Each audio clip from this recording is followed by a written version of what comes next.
The CEO Diaries, powered by Harper Ellis Hair Co.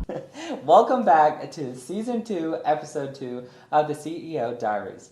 I'm Creighton, and I have some very juicy questions for Terra today.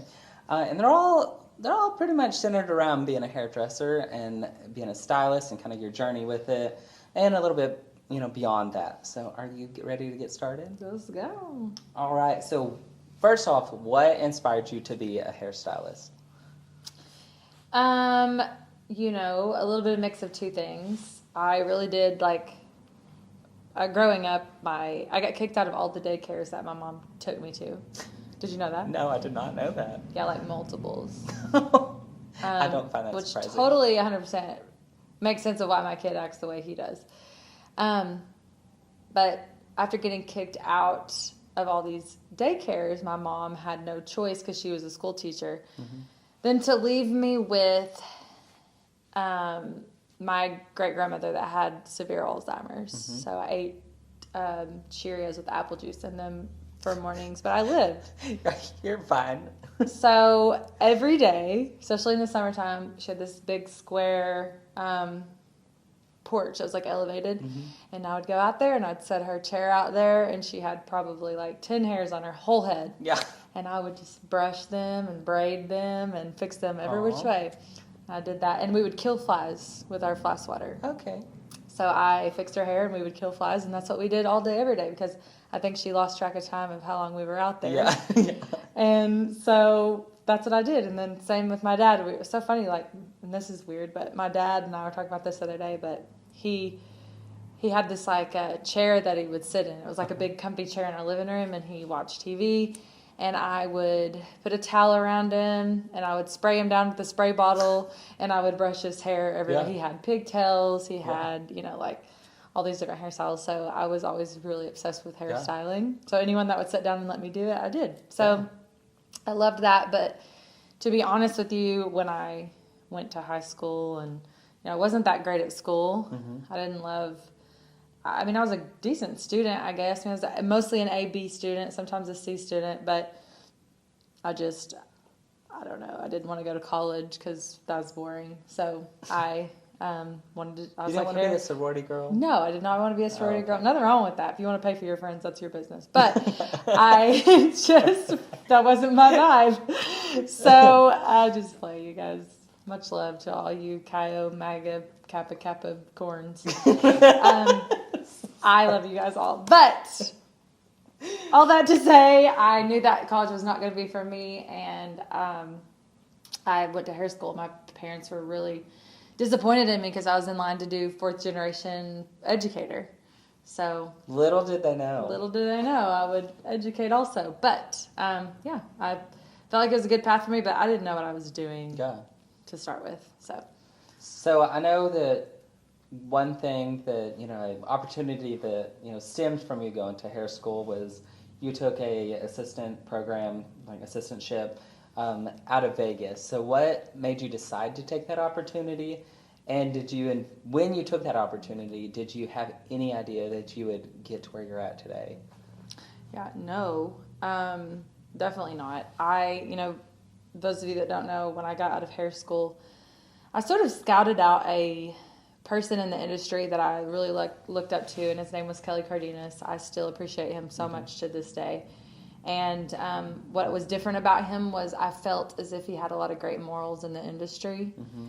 And I liked that about him. And then also, he was doing some of the things that I wanted to do in life and in my career. And so I basically, that's a whole podcast. It's not a boring story. It's a really interesting story, but I all but begged him to give me a job. Yeah. And I was like, I will clean your toilets. I literally offered whatever and he took a chance on this little, Oklahoma girl, and he called me up after I drove to Vegas with my Nana, and I was like, well, plane tickets were too expensive. I couldn't afford them, and my parents couldn't afford to fly me out there. And so I was like, well, they can't tell me no if I call my Nana up and say, drive me to Vegas. Yeah. So we got in the car and drove 24 hours to Vegas. And that was their hiring event. And so 2 weeks later he called me after I was like, I'll clean your, he's like, why are you here? And I'm like, I don't know why I'm here. I just know that I want to work here. Mm-hmm. And I think he probably liked my honesty. And so he called me up 2 weeks later and gave me a job, and I packed all my bags and moved to Vegas. I was working at a restaurant. I got fired from that restaurant job for smarting off to the manager. Surprise, surprise. And and then I was kind of jobless there for a couple of weeks, and one of my friends in hair school, her dad owned a funeral home. Mm-hmm. And he was like, you know, I got a job for you. And Mm-hmm. I was like, what's that? And he was like, you can come do hair and makeup on all my clients. And I was like, well, I guess those clients won't complain if they don't like their hair. So I took the job. Yeah. And made good money until I moved out to Vegas, and that was kind of it. So did I know I was going to do what I was going to do? No, absolutely not. The only quality that I had was to work really hard. Yeah. And I did that, and working really hard got me to where, Mm-hmm. and as I worked harder, my vision got clearer. Yeah. And it's even more clear now than it ever was, but hard work. Yeah. So I know we haven't talked about this question, but I'm going to ask it just because I think everybody would be interested in this. And I know just because of our story. So, like, one thing that you mentioned was that you were a Oklahoma girl, small town Oklahoma girl. You moved to Vegas to become a hairstylist. And one of the things that you've mentioned to me before is that Kelly didn't love the fact that you, relied on your Southern charm and your beautiful blonde girl from Oklahoma look, so he changed your look quite significantly. Tell us a little bit about the look, and also kind of that lesson that he taught you by taking that look away from you. Yeah, so when I moved to Las Vegas, I looked the same growing up. I looked a lot like I look Mm-hmm. now, and I had longer blonde hair, and my makeup hasn't changed probably since then, and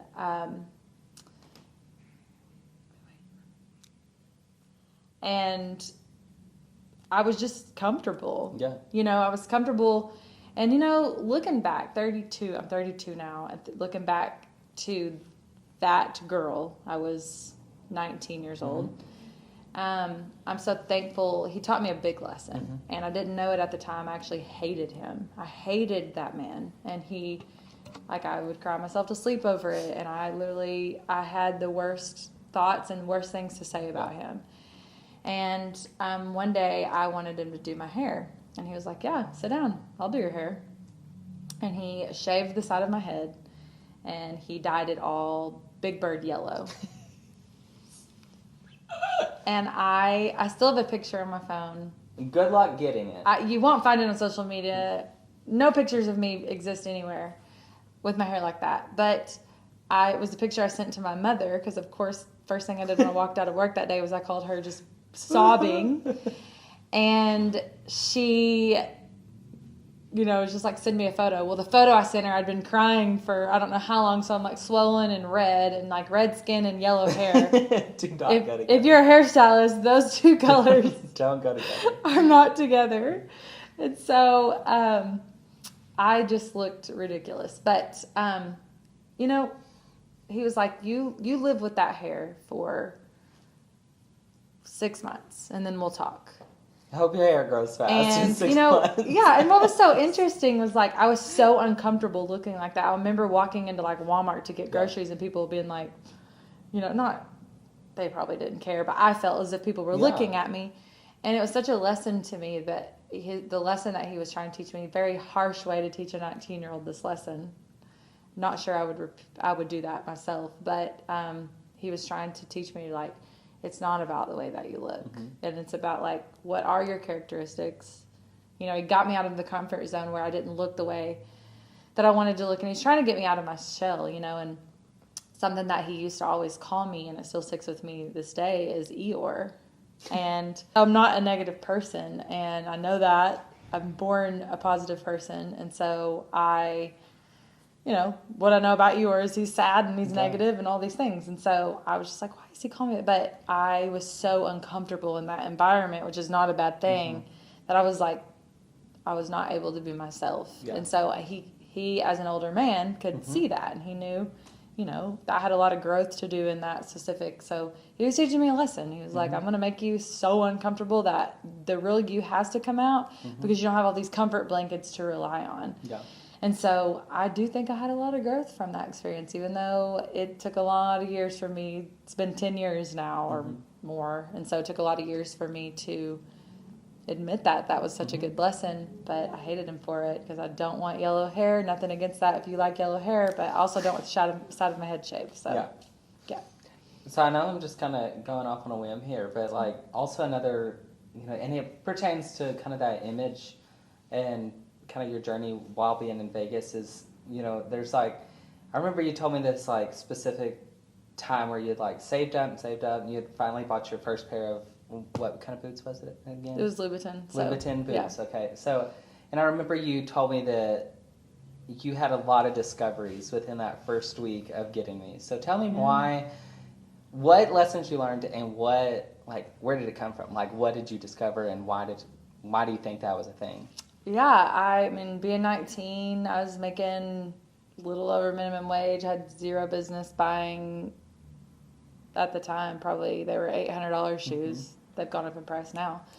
So I had no business doing that, but I had started performing so well that I was getting really good tips at the time. It was really good tips for me. And I made this goal that I wanted because everyone around me was wearing them. I lived in Vegas. Everything was flashy. Everything was pretty. And I always liked nice things. Like even as a child, like I've been so attracted to nice things. And so my boss then really instilled this like look good, feel good sort of attitude. And I still believe that to this day. And so I was like, I want to buy me some red bottoms. And so I saved up and I bought my first pair. Well, I wore this, they were so uncomfortable. My feet were freaking killing me. Nobody told me expensive shoes actually are very uncomfortable. It makes no sense. I have no idea. But I bought these shoes and I wore them to work, and I had my best week retail sales.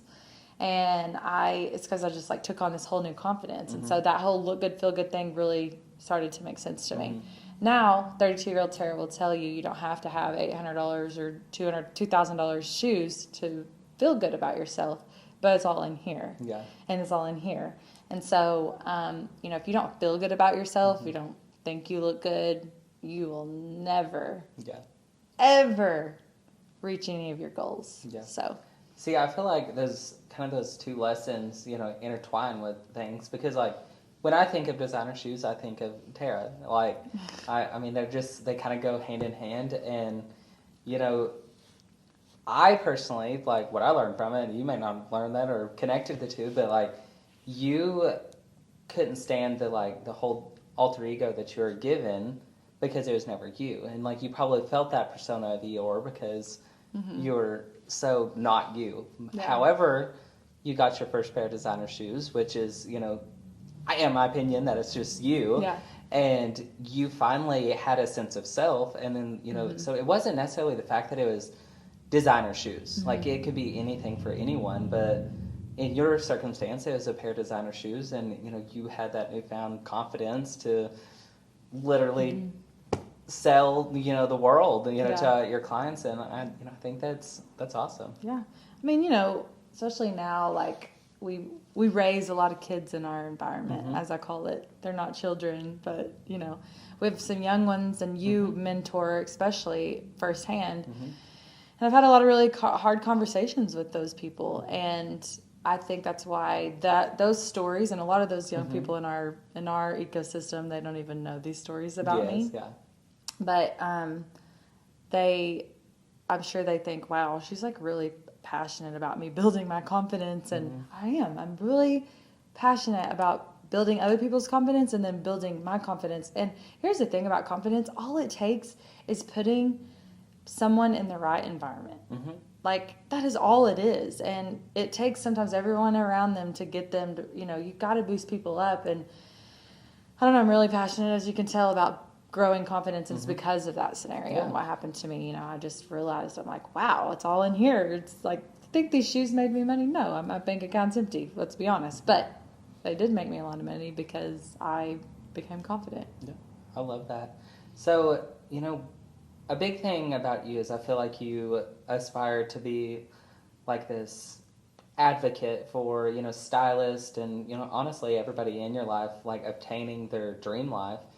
Um, where does that come from? Why do you desire that so much? I grew up, I have great parents. Mm-hmm. Like, both of my parents are individually amazing. My parents were divorced in 5th grade. And when my parents divorced, the road for me looked a little different. And I never, until I got older, and still maybe a little bit, I don't see my parents living their, like, quote unquote dream life. Mm-hmm. And, I talk about my mom a lot. My mom is she's remarried now. I have a wonderful stepfather, but she's a single mom and she was a school teacher. Mm-hmm. And so that's where, a lot of my story starts, because I got so angry and I still am. I'm so angry for school teachers. Mm-hmm. And they're like the foundation of our society. And yet I watch my mom give so much, sometimes even more time to her kids in the classroom than she did to me and my brother. Mm-hmm. And because it was her job and she loved it also. And no matter how much time and effort she put into that, she never made more money. Mm-hmm. And that makes me angry, because you have so many teachers, especially now. I still watch my mom. I ask her all the time, especially knowing what I know now. I'm like, you need to tell that school to shove it. Yeah. And thank God she don't listen to me. Mm-hmm. But, she works her ass off and she never gets a raise. Mm. And I think she probably uses a lot of her own money to support her classroom. Absolutely. Well. And so that was a lot where my foundation started, of me, like wanting to be an advocate for my own life, that I really needed to like create my dream life. Mm-hmm. And I've, a lot of these podcasts I've explained what my dream life is. Really, it's just financial freedom. I love the fancy things. Like, they really do make me happy. Okay. You can't convince me otherwise. I'm not too different. You're kind of the same way. But there's a lot of things past that make me really happy. And so I like being able to I use my childhood as a lesson of what I didn't want for the rest of my life. Not that I had a bad childhood. I had a great childhood. My parents taught me the most important thing, and it was just love. Both loved me genuinely and to their core, and they still do.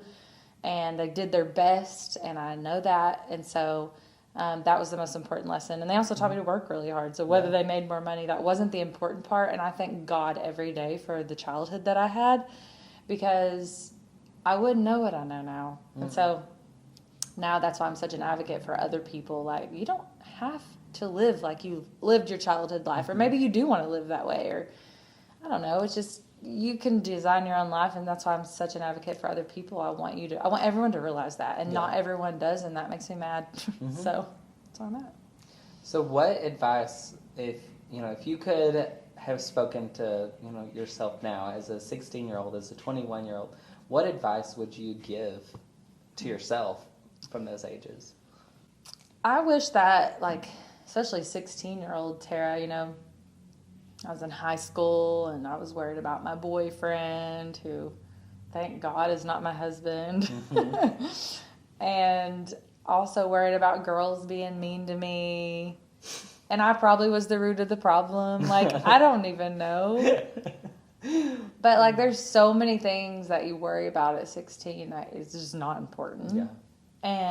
But that's okay. That's all a learning experience. I wouldn't really change that, but I wish that I could tell 21-year-old Terra that I am who I need to be. I'm going to cry. I don't want to be, but I wish I could tell, because I didn't love myself at 21. Mm-hmm. And not that I hated myself either, but I didn't love, I didn't trust myself to be as amazing as I was. Yeah. And, I was doing things that other 21-year-olds weren't at 21. And that's why I have the life I have now. But I wish that I could have just been like, you are doing fine. Stop trying to change yourself into being more or different or whatever. Because, I've always had the core values that I have now. And because my parents raised me right. Mm-hmm. And so I wish that I could have just told myself, that's enough. Like you're on the right path. So, yeah. So inspiring. So we're kind of going to flip the script here a little bit. So, we talked about in the last episode about some of these certifications, the multitude of them. So can you share with us a little bit about what your opinion is on pricing of certifications? Yeah. I mean, I have gone a little haywire on this lately, especially on social media. I just think that a lot of times out there we are paying, and here's the thing, I pay a lot for brands too. Like yesterday I was wearing a freaking jacket that had Louis Vuitton label all over it. So I get it. Yeah. But like that Louis Vuitton jacket is not changing my life. And sometimes I think we're guilty of putting our dollars somewhere where we're just hoping and praying that someone makes us feel like we're a part of something. Yeah. And to be honest, like you shouldn't count on someone else to make you feel a part of something because it's kind of all up to you. And I think we need to start looking at these companies and their core values and what they're, is it on the table that you could be more successful than the owners of these companies? Because if you feel as if it's not on the table, meaning that they're not going to ever teach you enough to get you where they are, get out. Because, I know that no one will get to where I am because no one's as excited or passionate as I am, and I just know that because that's how I feel every day. It's like a freaking fire flaming inside of me. If anyone else feels this way, please holler at me. I know a lot of people on my team feels this way. Yeah. And that's why they're on my team. But, I just think that sometimes you got to look at people and what they're charging you for. Is it to put dollars in their pocket, or are they giving you something so valuable that your life's going to forever change? Here to tell you that a method, it'll change your life to a certain extent. It'll teach you tools behind the chair to start to change your life, but just the method's not going to change your life, which is why our method class, and we don't charge a lot for it, but just our method class, we teach a lot more than just a method because there's a lot more that's important than just how to do hair. So I agree. So what do you think it takes to become a successful leader? Whenever my career started to take off was when I started to put other people's success just as important as my own. But it didn't take me long. An advantage for me was it didn't take me long to realize that I was just as excited about, and like I was just as passionate about other people's success as I am my own. And so that came easy for me, but that honestly doesn't come easy for a lot of people. And that's okay. Sometimes you just have to shift and figure out what you are passionate about so that you can go down that road. But as a leader, like you got to take the ego out. I could easily get an ego, and I have before. There's been times where I collect this ego a little bit, just maybe for self-defense.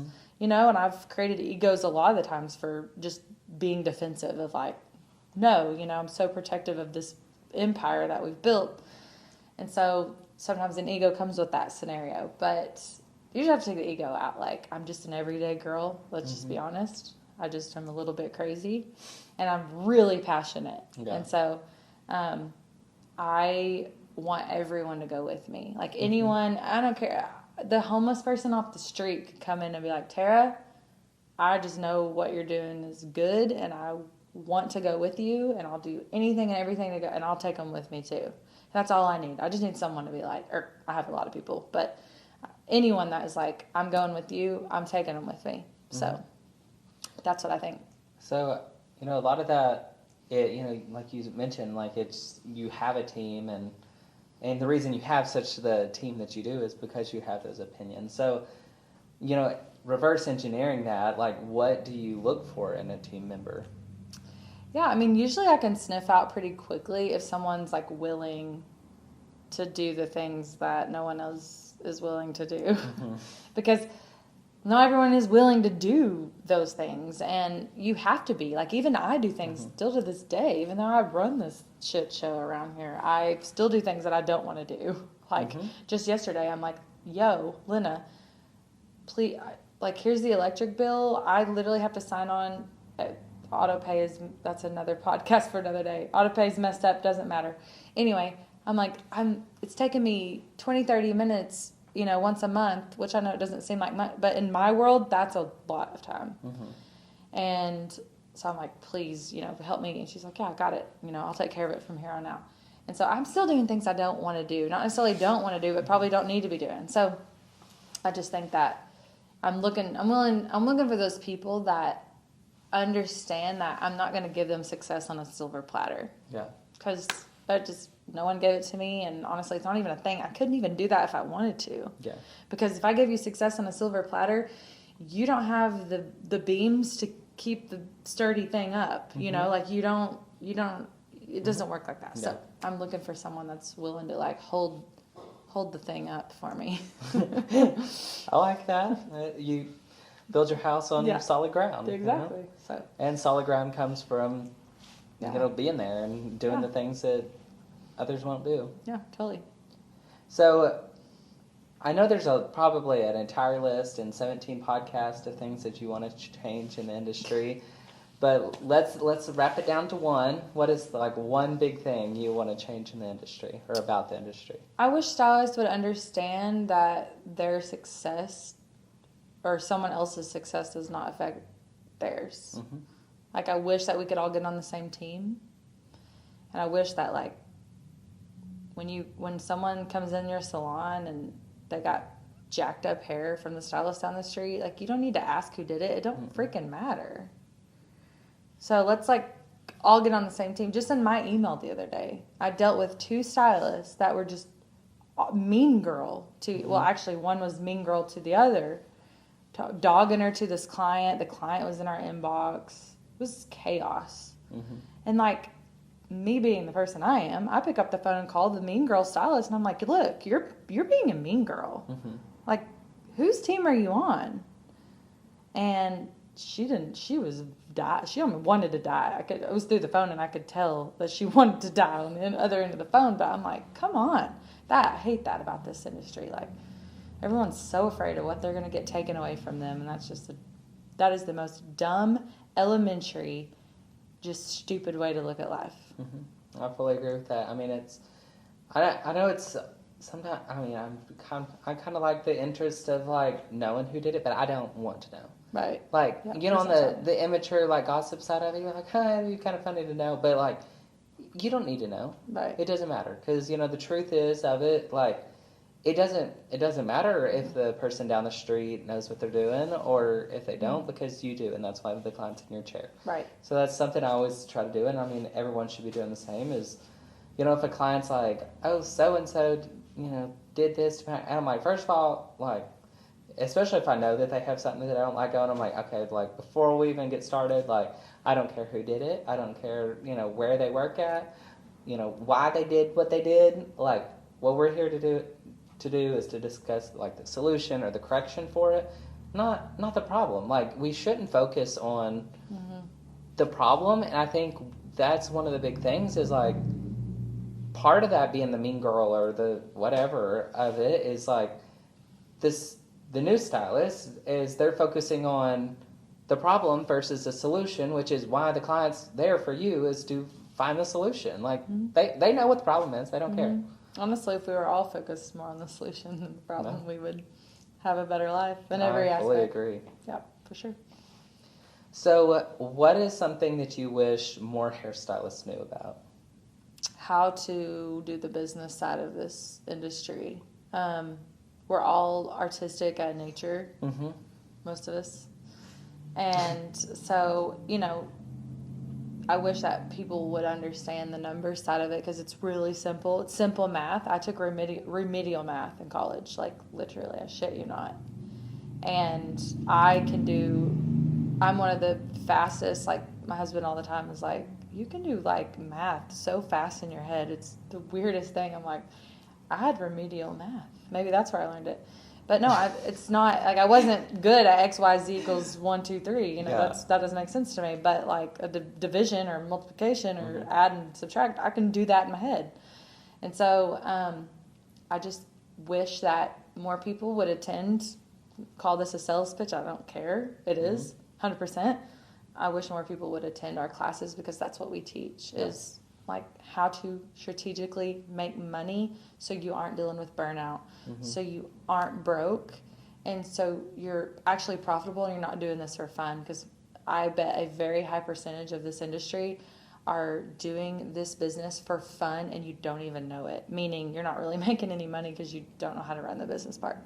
So that's something I hear a lot from people that I went to school with. It's like, I try to talk to them about kind of their career and where they're at, and it's hard to kind of not be like, why? Like, why do you continue to do it? Because it's like, they're they're not charging what they're worth, and that has a thing of its own, charging what you're worth, whatever you're worth anyway. But they're not even charging fair anything prices, that is going to remotely make them any money. So they're like, well, I have to go to work just to stay afloat. Like, my kid got sick and I basically had to just drop him somewhere because I don't have any option but to stay at work. And it's like, I think that if we can focus on prioritizing our business side of it versus like the art. Yeah, I know like that's what art is art, but if you can learn the business side of it, it's like you will get to that financial freedom a lot faster than you think. So just ask you. I've gotten pretty good. I've always wanted to do more, but I mean, that's why you're in the position you're in. Yeah. I continue to want to try to improve everything, and I think that's part of it. Like I think that we should always set the next step, but like once you get to the next step, is that really like don't stop there? Yeah. Like because like if you made it there, you can make it further, and I think we need to stop limiting ourselves to this this idea of here's our glass ceiling. Like no, there ain't a ceiling. That's it. Why you think it's glass? It's see through. Like you can just keep going. Yeah, exactly. Exactly. But so what is the next big thing on your to-do list? Oh, there's a lot. I mean, I guess if I was going to say things that people wouldn't expect, I want 40 to 45 rental properties in my real estate LLC. I know people are like, what? Thought you do hair. Yeah. I do, but I also want to be a real estate guru. Yeah. Hey. And I want to have a lot of rental property. So I want, 40 to 45 in the next 2 to 3 years. And then I actually want to write a book. I want to be an author. I have a lot to say, obviously, but I can't wait to post you for my cover photo. Yes. Yeah. And then I'm done being quiet about the way that I feel about this industry and about the education that we have to offer. Harper Ellis has such a good product, and we also have great education, but the education part, I'm ready to just put, like, I want to inject roids into it just, like, over and over and over, and I want to change a lot of lives because of it, so there you go. All right, so let's break it down a little bit. So for a Harper Ellis Hair Co., can you tell me what it's going to look like in the next year, the next 5 years, and maybe even the next 10 years? Yeah, we'll just pick the middle, 5. 5 years from now, we're going to be $100 million business. Hell yeah. In just 5. We're also going to have, probably by then, 200 employees for just Harper Ellis Hair Co. We're going to basically take over the whole industry, like 100%. that's kind of it. And then by then, I hope I reach my goal of 250,000 hairstylists. Mm-hmm. And I hope that we are at least in a solid 7 countries. I like it. Let's get started. We gotta go because we gotta go get to work. So you know what? We're gonna actually wrap that up with episode 2, season 2. So stay tuned for episode 3. Yeah. See you next time. Bye.